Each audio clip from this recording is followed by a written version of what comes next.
Imagine a world hidden deep beneath the ocean, a civilization more advanced than anything we've ever dreamed of on the surface. This isn't a world ruled by humans, but by powerful kings and queens of the sea. This is the story of Aquaman, the man destined to unite two vastly different worlds. Our tale begins on a dark and stormy night at a remote lighthouse in Maine. The lighthouse keeper, a kind man named Thomas Curry, discovers a mysterious woman washed ashore. Her name is Atlantis, and she is the queen of Atlantis. She's wounded, frightened, and a long way from her underwater kingdom. Thomas, without a second thought, takes her in and nurses her back to health. As he cares for her, an unlikely love blossoms between the man from the land and the queen from the sea. From this extraordinary love, a child is born. Arthur Curry, a boy who belongs to both worlds, yet to neither. But happiness, born from a hidden secret, is often fragile. The kingdom of Atlantis does not forgive those who leave. One night, the peace of their small family is shattered. Elite Atlantean soldiers, clad in futuristic armor, burst into their home, determined to drag Atlanta back to her royal duties. She fights them with a grace and power that leaves Thomas stunned, a fierce warrior queen defending her family. But she knows this is a battle she cannot win forever. She realizes that as long as she stays, Thomas and young Arthur will never be safe. With a heart heavy with sorrow, she makes the ultimate sacrifice. She bids a tearful farewell to the man she loves and her precious son, promising that one day she will return. Young Arthur can only watch, helpless, as his mother dives into the churning ocean and disappears into its depths, leaving behind a world he thought he knew. Years fly by. Arthur grows up, a man forged by the sea. He's strong, fearless, and carries a deep sense of being an outsider. He discovers his unique heritage grants him incredible abilities. He can breathe underwater, withstand the crushing pressure of the deep, and even communicate with all forms of marine life.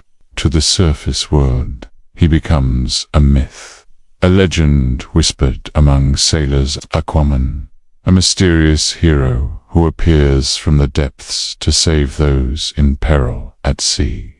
But he shuns the spotlight and wants nothing to do with destiny or crowns. He's a hero on his own terms, not a king. Meanwhile, in the dazzling bioluminescent city of Atlantis, a storm is brewing. Arthur's ambitious half-brother Orm now sits on the throne, fueled by a lifetime of resentment. Orm plans to unite the underwater kingdoms and declare a devastating war on the surface world. He blames humanity for centuries of polluting and destroying the oceans, and he believes it's time for the sea to reclaim the planet. With a powerful army at his command, Orm's path to war seems unstoppable.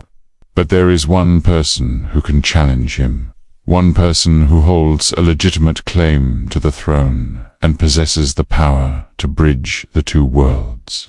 That person is Arthur Curry. Mera, a royal princess from another underwater kingdom, seeks him out, urging him to embrace his birthright and stop Orm before he unleashes chaos. Arthur is reluctant.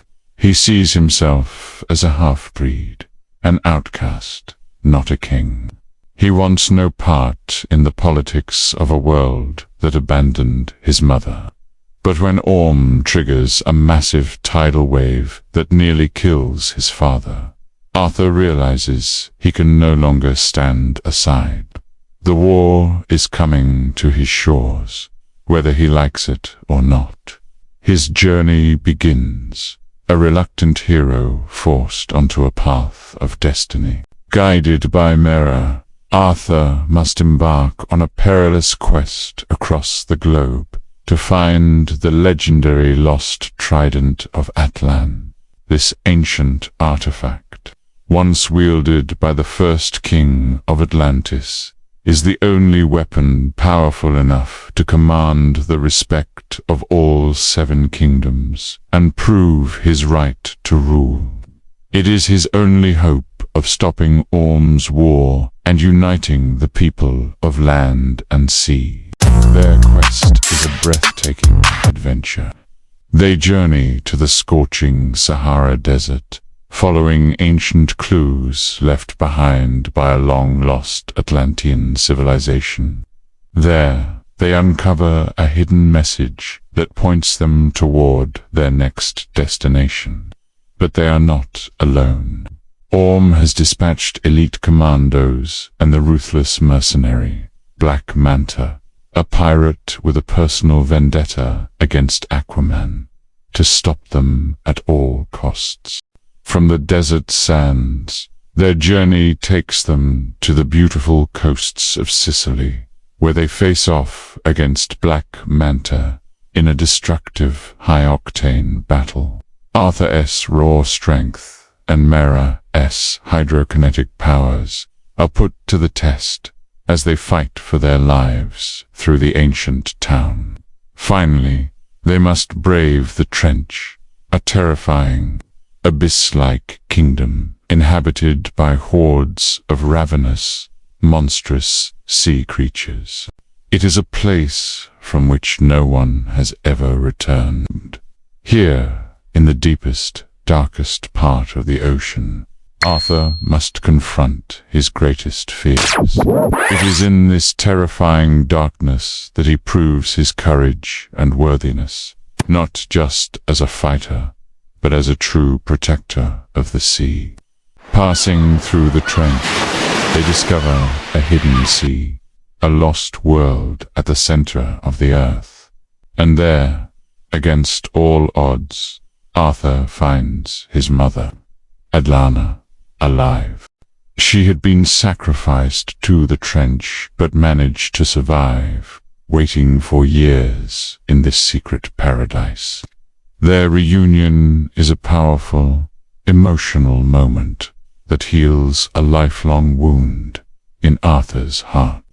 With his mother's guidance, he finally finds the tomb of King Atlan. He faces the Karathan, a mythical, colossal sea monster, guarding the trident.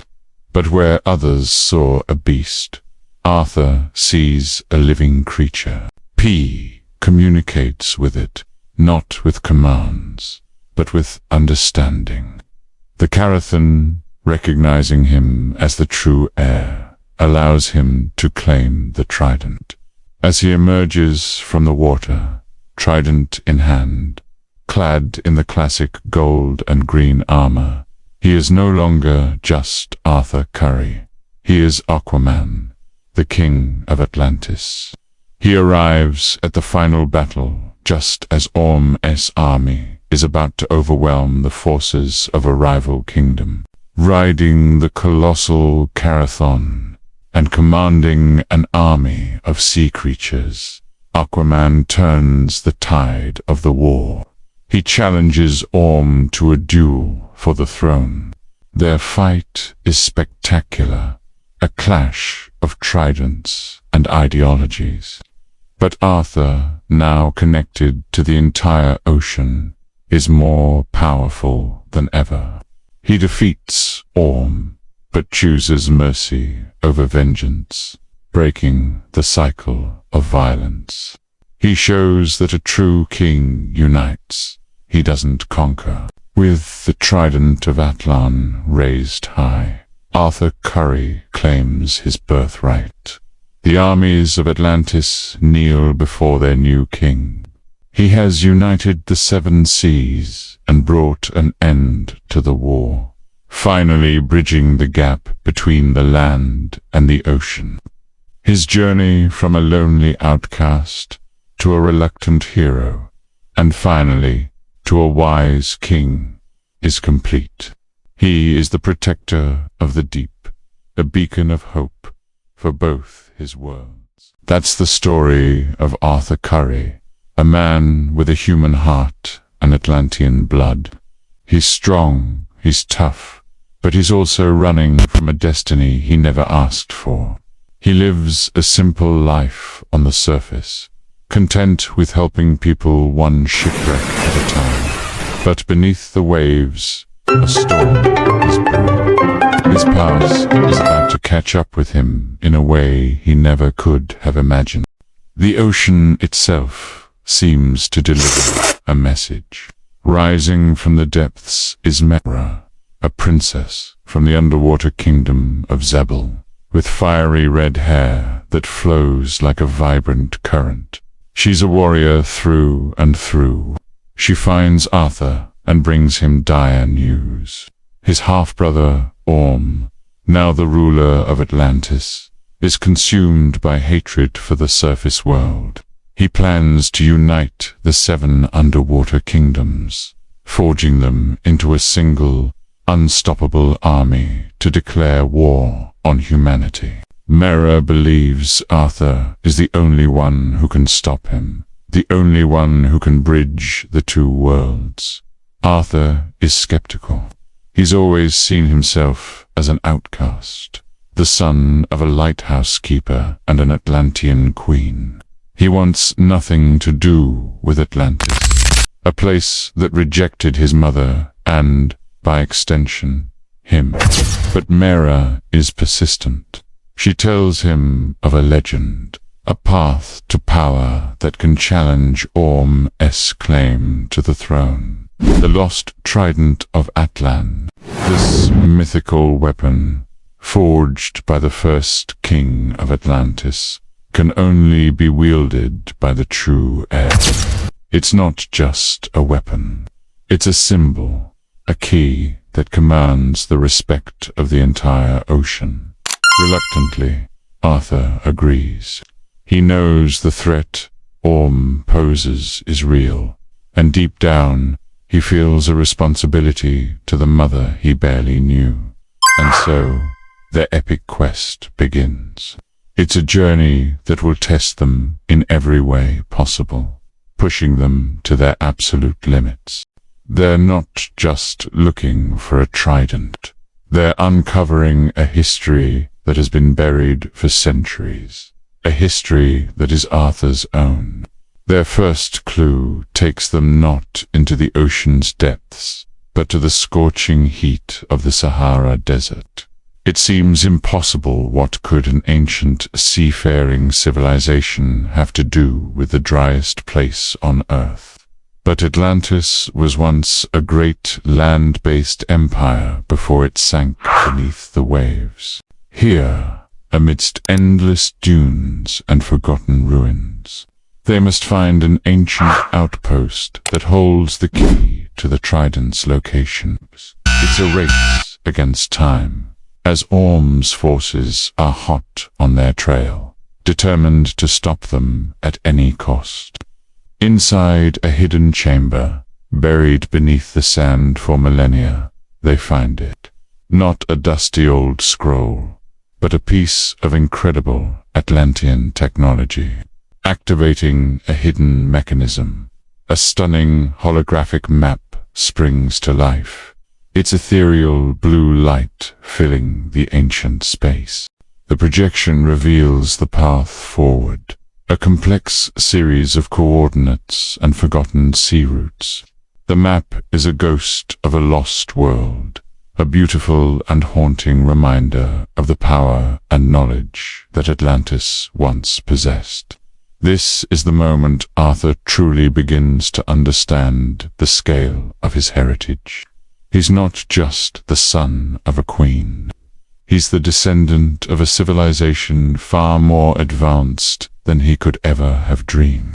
With the map as their guide, their journey takes a dark turn, leading them to one of the most feared places on the planet, the Trench. It's a deep, abyssal canyon in the ocean floor, home to a horde of terrifying, ravenous creatures. As a violent storm rages above, their small boat is tossed on the waves, and from the inky blackness below, the monsters attack. These are the Trench, once Atlanteans themselves, now devolved into monstrous predators. It's a nightmarish battle for survival. Arthur and Mera fight with everything they have, using flares to push back the darkness and the creatures that dwell within it. This terrifying ordeal is more than just a fight. It's a trial by fire, in this case by water and teeth. Surviving the Trench, they pass through the gauntlet and discover what lies beyond, a stunning, hidden sea at the Earth's core. It's a world out of a dream, a prehistoric paradise, untouched by time.